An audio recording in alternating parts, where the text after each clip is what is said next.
took my sign, it's essential.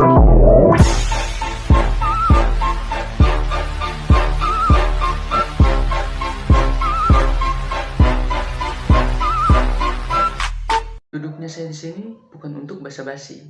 Saya di sini untuk memberikan materi. Langsung saja.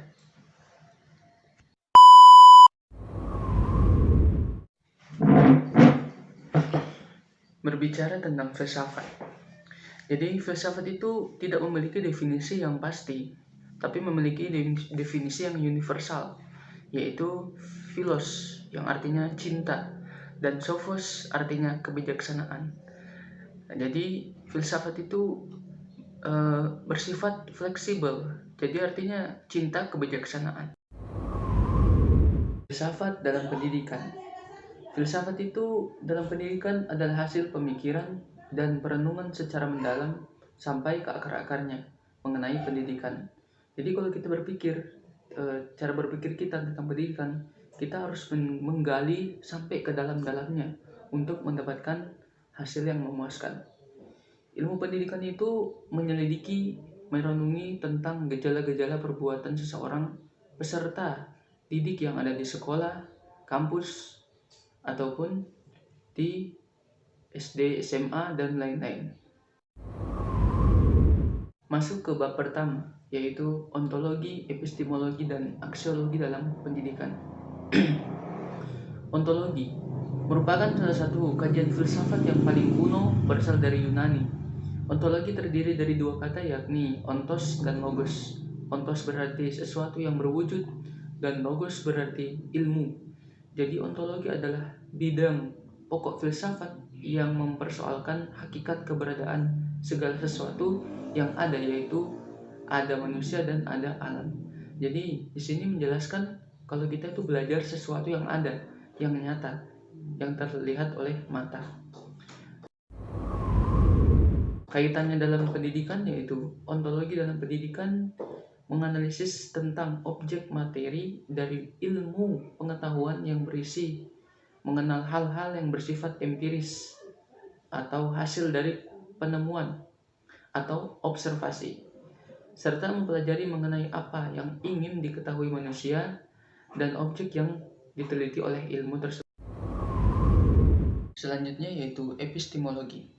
Epistemologi adalah kata lain dari filsafat. Ilmu berasal dari bahasa episteme yang berarti knowledge, yaitu pengetahuan, dan logos berarti teori.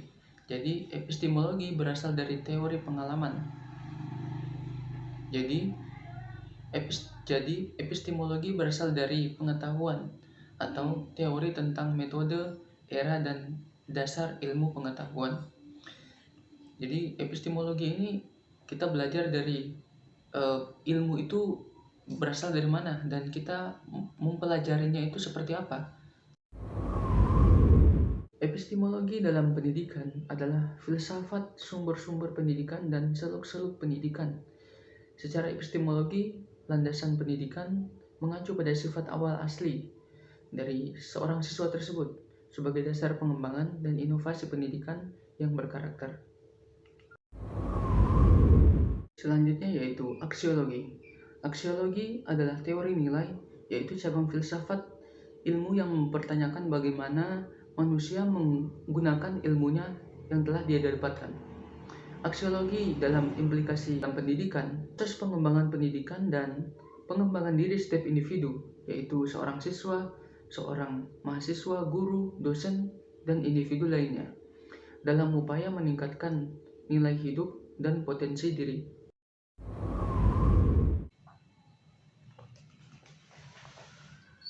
Masuk ke bab berikutnya, yaitu filsafat dan orientasi psikolog dalam pendidikan. Dalam kaitannya dengan filsafat, orientasi psikologi sangat berperan penting dalam perkembangan dan pertumbuhan setiap individu. Pertumbuhan merupakan suatu proses terjadinya perubahan pada individu, baik secara fisik maupun mental. Proses pengembangan terjadi dikarenakan manusia mengalami kematangan dan proses belajar dari waktu ke waktu. Adapun implikasinya dalam teori belajar, yaitu dalam pendidikan adalah tingkah laku pendidik mengharapkan murid menghafal secara mekanis. Yang kedua, pendidik membiasakan muridnya dengan latihan. Tanpa adanya latihan, seorang siswa itu eh, tidak akan ada perubahan, hanya di situ saja, hanya terdiam di situ saja. Dengan adanya latihan, seorang siswa itu akan berkembang dengan berproses dari waktu ke waktu. Masuk ke bab berikutnya, pendekatan filsafat dalam pendidikan. Istilah filsafat atau filosofi berasal dari bahasa Yunani, yaitu philosophia, yang terdiri atas dua kata, yaitu philo atau philon, yang berarti cinta atau sahabat, dan sophia, yang berarti kebijaksanaan atau kearifan. Jika diartikan keduanya kata tersebut, filsafat berarti cinta akan kebijaksanaan. Tujuan dan implikasinya dalam pendidikan. Tujuan pendidikan itu ada dalam proses pendidikan, sehingga proses pendidikan itu tidak memiliki tujuan yang terpisah. Jadi tujuannya itu ada dalam proses bagaimana seorang pendidik mengajar kepada seorang siswa. Masuk ke bab berikutnya, yaitu pandangan idealisme dan implikasinya dalam pendidikan. Idealisme merupakan salah satu aliran dari filsafat yang memiliki paham bahwa pengetahuan dan kebenaran tertinggi adalah ide atau terbentuknya dari dalam ide. Jadi, kalau kita mengeluarkan ide-ide kita, itu adalah kebenaran yang paling tinggi menurut idealisme. Idealisme merupakan salah satu aliran yang mengedepankan akal pikiran manusia, sehingga sesuatu itu bisa terwujud atas dasar pemikiran manusia. Kalau kita berpikir tidak menggunakan ide-ide kita, itu bukanlah termasuk idealisme. Karena idealisme ini mengedepankan pola pikir manusia dari ide-ide yang dia keluarkan. Tujuan dan implikasinya dalam pendidikan. Idealisme harus terpusat pada keberadaan sekolah. Bagi idealisme, peserta didik merupakan pribadi tersendiri sebagai makhluk spiritual. Selanjutnya masuk ke bab berikutnya, pandangan realisme dan implikasinya dalam pendidikan. Realisme adalah keinginan untuk mengetahui segala sesuatu dalam alam. Ini berarti beralihnya perhatian dari pelajaran tentang manusia kepada realita. Menurut realisme, kualitas nilai tidak dapat ditentukan secara konseptual. Kualitas nilai melainkan tergantung dari apa atau bagaimana keadaan bila dihayati oleh subjek tertentu, dan selanjutnya akan tergantung pula dari sikap subjek tertentu atau subjek tersebut. Jadi kalau kita ingin melihat nilai dari seorang siswa itu, kita melihat bagaimana dia mempelajari pelajaran yang dia dapatkan dan sikap yang dia lakukan. Implikasi realisme dalam pendidikan. Implikasi pendidikan dalam pandangan realisme adalah proses perkembangan inteligensi, daya kreatif, dan sosial individu yang mendorong pada terciptanya kesejahteraan umum.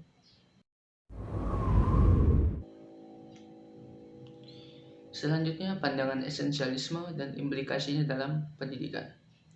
Menurut KBBI, esensialisme berasal dari kata esensi yang berarti hakikat atau inti dasar, ditambah esensial yang berarti sangat prinsip dan sangat berpengaruh. Adapun tujuan dan implikasinya dalam pendidikan, yaitu bertujuan untuk mentransmisikan kebudayaan untuk menjamin solidaritas dan kesejahteraan umum. Tujuan umum aliran esensialisme adalah membentuk pribadi bahagia dunia dan akhirat. Isi pendidikan mencakup ilmu pengetahuan, kesenian, dan segala hal yang mampu menggerakkan kehendak manusia. Pandangan perennialisme dan implikasinya dalam pendidikan.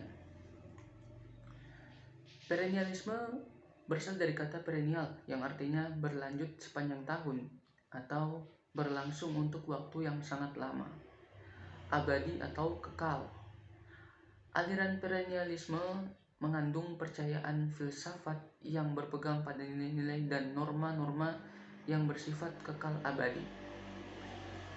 Jadi mereka ini mengandung kepercayaan pada nilai-nilai atau hukum-hukum yang sudah lama yang bersifat kekal. Tujuan perennialisme dan implikasinya dalam pendidikan. Perennialisme memandang situasi dewasa saat ini penuh kekacauan, ketidakpastian, terutama dalam kehidupan moral. Pendidikan kaum. Perennialisme memandang bahwa pendidikan sebagai jalan kembali atau proses mengembalikannya keadaan manusia sekarang seperti dalam kebudayaan masa lampau yang dianggap sebagai kebudayaan ideal. Jadi mereka mengembalikan sifat awal manusianya yang baik, yang sebelumnya itu mereka bersifat tidak senonoh atau nakal atau yang seenak saja sendiri tanpa tujuan hidup. Jadi mengembalikan sifat mereka yang awal.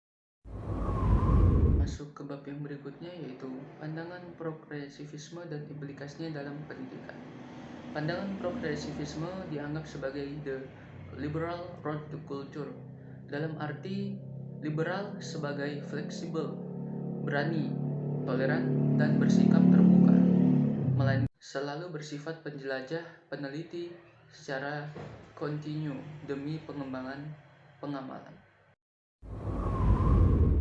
Implikasinya dalam pendidikan, yaitu pendidikan progresivisme berpendapat bahwa pendidikan berpusat pada peserta didik dan memberi penekanan lebih besar pada kreativitas, aktivitas belajar, naturalistik, hasil belajar, dunia nyata, dan juga pengalaman teman sebaya. Jadi pandangan ini lebih menekankan pada kreativitas atau aktifnya seorang siswa, baik itu dalam lomba ataupun prestasinya dalam sekolah. Masuk ke bab yang selanjutnya, yaitu pandangan pragmatisme dan implikasinya dalam pendidikan. Istilah pragmatisme berasal dari perkataan pragma, artinya praktek atau berbuat. Maksudnya bahwa makna segala sesuatu tergantung dari hubungan dengan apa yang dapat dilakukan. Pragmatisme menganggap bahwa suatu teori dapat dikatakan benar apabila teori itu bekerja. Ini berarti pragmatisme membahas makna kebenaran atau theory of truth. Adapun tujuan dan implikasinya dalam pendidikan, pandangan pragmatisme berpendapat bahwa pendidikan harus mengajarkan seseorang tentang bagaimana berpikir dan menyesuaikan diri terhadap perubahan yang terjadi di dalam masyarakat. Jadi seorang siswa itu harus peka.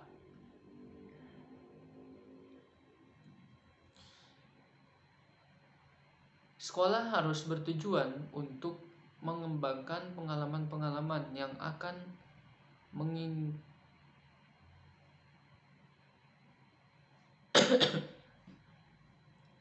Sekolah harus bertujuan untuk mengembangkan pengalaman-pengalaman yang akan memungkinkan seseorang pada kehidupan yang lebih baik. Selanjutnya kita masuk ke pembahasan yang berikutnya, yaitu pandangan konstruktivisme dan implikasinya dalam pendidikan. Dalam perkembangan konstruktivisme memiliki arti bermacam-macam.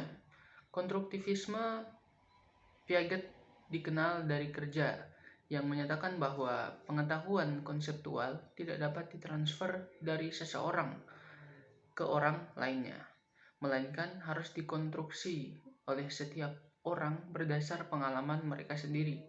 Pengetahuan seseorang merupakan hasil konstruksi individu melalui interaksi dengan objek, fenomena, pengalaman, dan lingkungan. Adapun tujuan dan implikasinya konstruktivisme dalam pendidikan, pendidikan dalam tinjauan pembelajaran merupakan proses yang bertujuan terjadinya perubahan dalam diri individu peserta didik. Belajar tak lepas dari keinginan manusia terhadap sesuatu yang tidak diketahuinya. Belajar merupakan proses aktif peserta didik, konstruksi arti, wacana, dialog, dan pengalaman fisik. Setiap peserta didik mempunyai cara tersendiri untuk mengkonstruksi pengetahuannya, yang terkadang sangat berbeda dengan teman-teman lainnya. Pengetahuan dan pengertian dikonstruksi peserta didik bila ia terlibat secara sosial dalam dialog dan aktif dalam percobaan dan pengalaman. Jadi, konstruktivisme ini akan bekerja apabila dia terlibat dalam suatu dialog, baik itu di lingkungan ataupun di dalam kelas, diskusi kelompok, dan lain-lain. Selanjutnya yaitu pandangan multikulturalisme dan implikasinya dalam pendidikan. Istilah multikulturalisme menurut struktur kata terbentuk dari 3 suku kata, yaitu multikultur dan isme. Kata multi berarti banyak atau kultur berarti budaya atau kebiasaan sekelompok orang pada daerah tertentu. Sedangkan kata isme berarti paham atau aliran. Jadi secara etimologis, multikulturalisme dapat diartikan sebagai paham atau aliran terbentuk oleh banyak budaya atau kebiasaan pada daerah atau masyarakat tertentu. Tujuan dan implikasinya dalam pendidikan dari aliran multikulturalisme.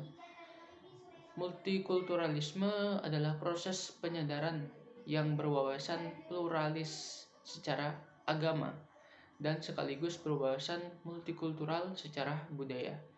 Pendidikan multikultural dihadirkan sebagai pembelajaran dengan mendasarinya untuk menciptakan persamaan peluang pendidikan bagi semua siswa yang berbeda-beda ras, etnis, kelas, dan sekelompok budaya. Jadi tujuan pendidikan ini untuk menghargai minoritas dalam lingkungan yang mayoritas.